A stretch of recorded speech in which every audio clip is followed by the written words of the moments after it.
بسم الله الرحمن الرحيم. الحمد لله، والحمد حقه كما يستحقه حمدا كثيرا، وأعوذ به من شر نفسي، إن النفس لأمارة بالسوء إلا ما رحم ربي، وأعوذ به من شر الشيطان الذي يزيدني ذنبا إلى ذنبي، وأحترز به من كل جبار فاجر وسلطان جائر وعدو قاهر.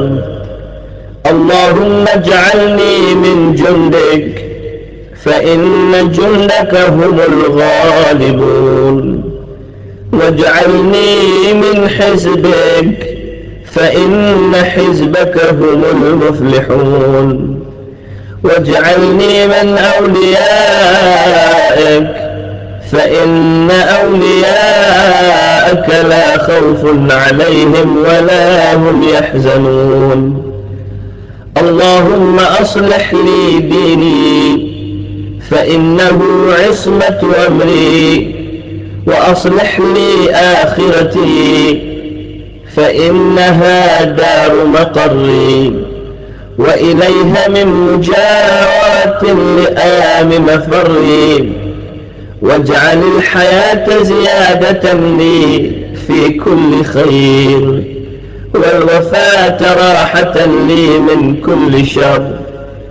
اللهم صل على محمد خاتم النبيين وتمام عدة المرسلين، وعلى آله الطيبين الطاهرين وأصحابه المنتجبين. وهب لي في الثلاثاء ثلاثا، لا تدعني ذنبا إلا غفرته، ولا غما إلا أذهبته، ولا عدوا إلا دفعته، ببسم الله خير الأسماء، بسم الله رب الأرض والسماء. أستدفع كل مكروه أوله سخطه، وأستجلب كل محبوب أوله رضاه، فاختم لي منك بالغفران يا ولي الإحسان.